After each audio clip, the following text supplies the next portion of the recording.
Good morning बच्चों। जैसे कि हम लोगों ने पिछले क्लास में पढ़ा था आर्टिकल ऊपर पढ़े थे। आज हम उसका कुछ एक्सरसाइज है जिसको हम करके देखेंगे। जो भी आपके मन में जो सवाल उत्पन्न हो रहा होगा कि हम ए का कहाँ पे प्रयोग करें, एन का कहाँ पे प्रयोग करें और द को कहाँ पे प्रयोग करें, तो मैं कुछ एक्सरसाइज वर्ग में कुछ खाली स्थान है उनको दे रहा हूं और उससे हम क्लियर करेंगे और उससे हम ये भी समझ जाएंगे कि कहाँ पे कौन से आर्टिकल वर्ड्स का प्रयोग होगा। ठीक है।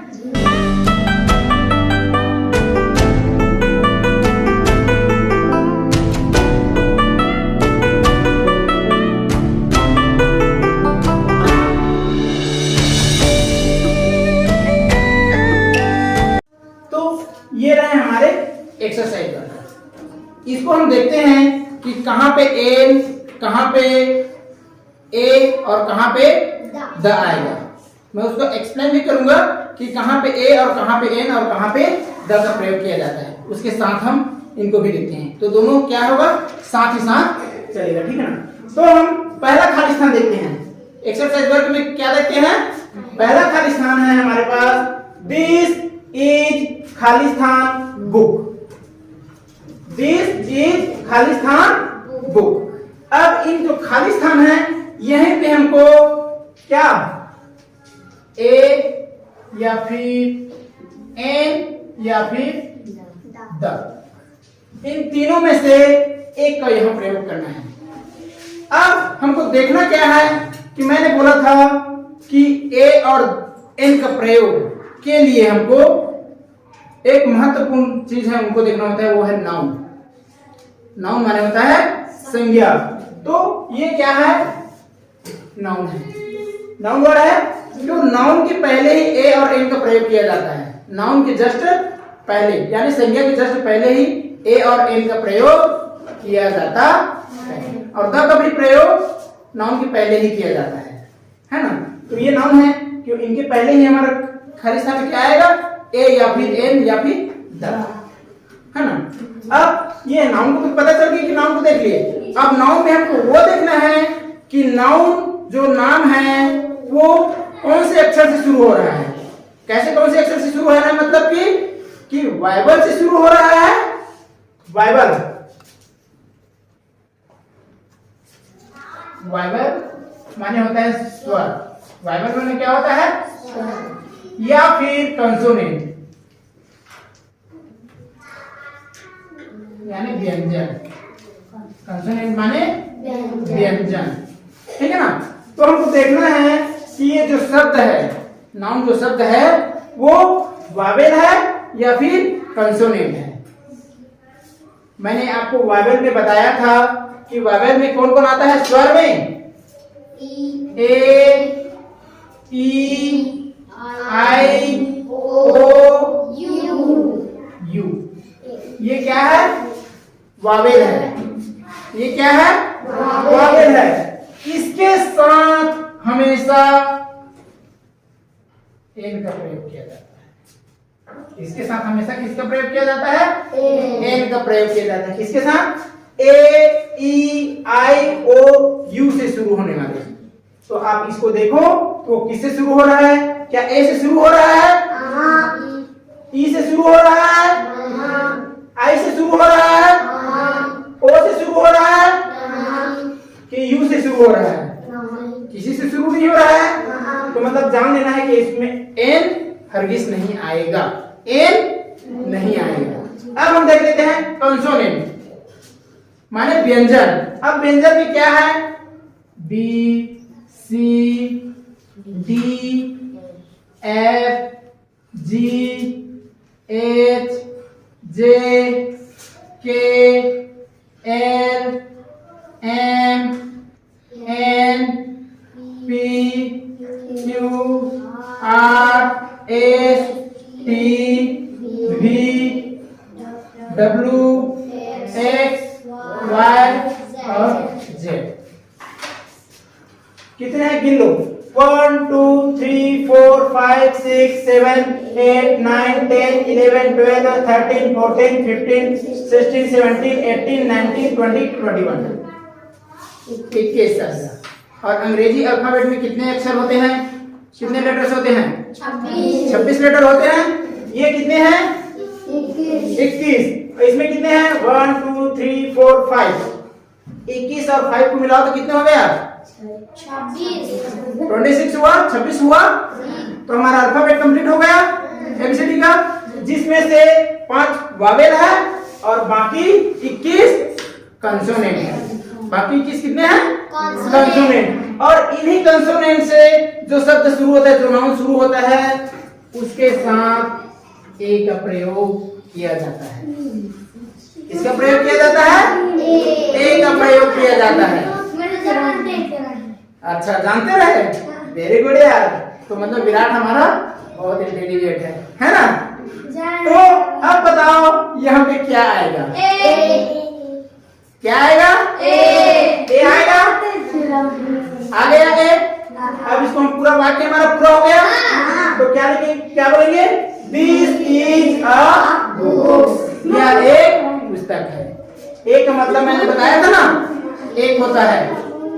ए का मतलब भी एक होता है, एन का मतलब भी एक ही होता है। लेकिन ए और एन का प्रयोग में हमको किसको देखना है? इसी को देखना है। किसको? कि ये कंसोनेंट है कि वोवेल है। कि कंसोनेंट है या वोवेल, जो पहला अक्षर है। तो ये बी जो है क्या है? कंसोनेंट है। बी क्या है? कंसोनेंट है, यानी व्यंजन है।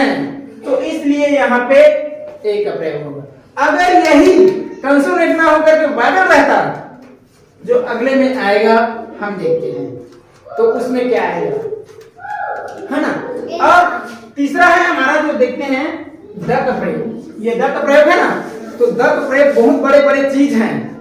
जितने भी बड़े चीज है, चाहे नदी हो, पहाड़ हो, ये सारे क्या हैं? सब नाउन ही है ना। नदी, पहाड़, कोई महान आदमी, कोई अनोखी चीज, इन सब के सामने द का प्रयोग किया जाता है। किसका प्रयोग किया जाता है? द का प्रयोग किया जाता है। चाहे जो बड़ी चीजें हैं, सीधी सी बात, जो बड़ी चीजें हैं उसके साथ द का प्रयोग किया जाता है ना? तो देखते हैं अगला खाली स्थान, तो हमको पता चल जाएगा कि वहां पे क्या आएगा। अब सेकंड पढ़े, तो देखो सेकंड को, दिस इज खाली स्थान ईयर। दिस इज खाली स्थान ईयर। ईयर का मतलब क्या होता है? हमको इसी को देखना है, इसको देखना है ईयर को। इससे ही पता चलेगा कि इस खाली स्थान में ए आएगा कि एन आएगा कि द आएगा। एन। क्यों एन आएगा? हाँ, वेरी गुड। एन आएगा क्योंकि जो ये पहला अक्षर है, जो नाउन का पहला अक्षर क्या है? वावेल है। पहला अक्षर क्या है? वावेल है, मतलब कि स्वर है। इसलिए यहाँ पे क्या आएगा? एन आएगा। Very good. डाउट क्लियर हो रहा है? हो रहा है ना? आपको दोबारा मुझे बताने की जरूरत नहीं पड़ेगा, है ना? इसके बाद भी अगर समझ में नहीं आता है तो फिर मुझे बताना, फिर अलग से क्लास लूंगा। ठीक है, आगे बढ़े। हाँ, अब देखते हैं तीसरा खाली स्थान में हम आते हैं। पढ़े इसको। खाली स्थान, शुरू में ही खाली स्थान दे दिया है। खाली स्थान, Ganga is a river. River माने क्या होता है? नदी।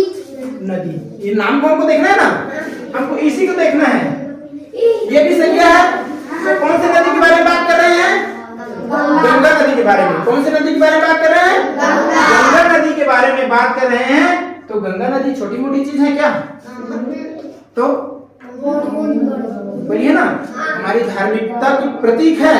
हम गंगा जल पीते हैं घर में, अपनी गंगा जल पवित्र होने के लिए गंगा जल का छिड़काव अपने घर में करते हैं, घर को शुद्ध रखने के लिए। करते हैं कि नहीं?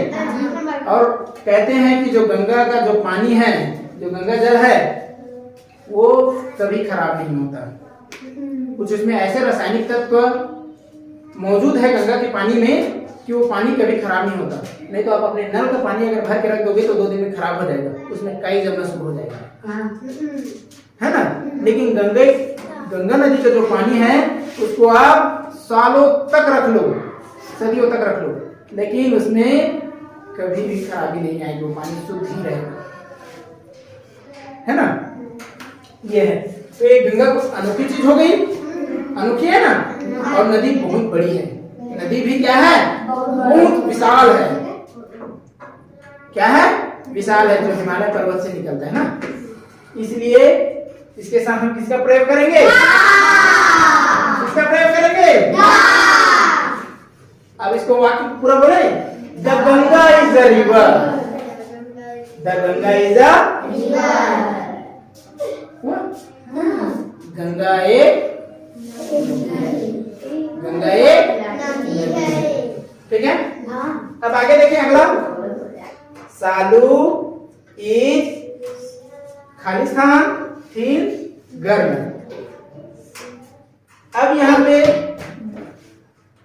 पे क्या देखना है, ए आएगा, एन आएगा कि द आएगा।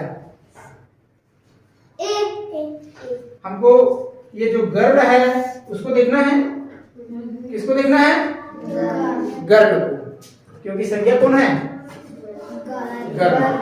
ये तो एडजेक्टिव है, ये उनकी विशेषता बता रहा है। ये क्या है, एडजेक्टिव है, उनकी विशेषण है ना। तो हमको नाउन की विशेषता ही बताता है, तो हमको नाउन को देखना है। ये है नाउन, गर्भ माने नाउन। तो नाउन को हम जब देखेंगे, गर्भ को देखेंगे, तब तो गर्भ का पहला अक्षर क्या है, तो वायवेल है कि कंसोनेंट है, क्या है, कंसोनेंट है। तो कौन सा वो शब्द यूज होगा, ए होगा कि एन, क्या होगा, ए। कंसोनेंट में ए और वावेल में एन, देखो ना, वावेल में एन, कंसोनेंट में एन, सॉरी कंसोनेंट में ए, कंसोनेंट में ए। अब बोलेंगे सालू इज अ थिन गर्ल, सालू एक पतली लड़की है, सालू एक पतली लड़की है, इसका मतलब होता है, ठीक है। नेक्स्ट आगे बढ़े। पांचवा है खाली स्थान, ताजमहल इज ब्यूटीफुल। हमको किसको देखना है, इसी को देखना है, क्योंकि ताजमहल भी नाउन ही है। क्या है, पुराना, बहुत पुराना इमारत, शाहजहां के जमाने का, है ना। तो यहाँ पे क्या आएगा, तो बहुत पुराना है और बहुत बड़ा है, तो इसके सामने इसलिए ऐतिहासिक चीज है ना।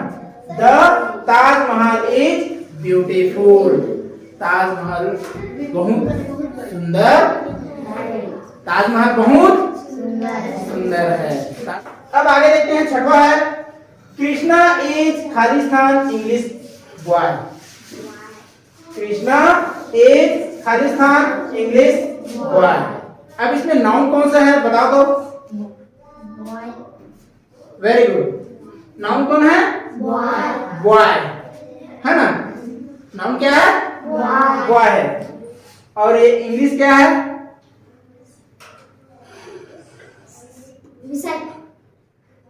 हाँ, भाषा है। क्या है, उनकी विशेषता क्या बता रहे हैं कि ये लड़के का विशेषता, कृष्णा का विशेषता ये है कि उनकी जो क्या है, वो इंग्लिश बॉय है ना। तो हम इसको तो देख लिए बॉय, लेकिन संज्ञा के साथ में क्या जुड़ा हुआ है, उनकी विशेषता भी जुड़ा हुआ है। तो ये कौन से अक्षर से शुरू हो रहा है, ये वावेल से कि कंसोनेंट से, तो क्या आएगा, एन आएगा। Krishna is an English, Krishna एक अंग्रेज लड़का है, अंग्रेज लड़का है।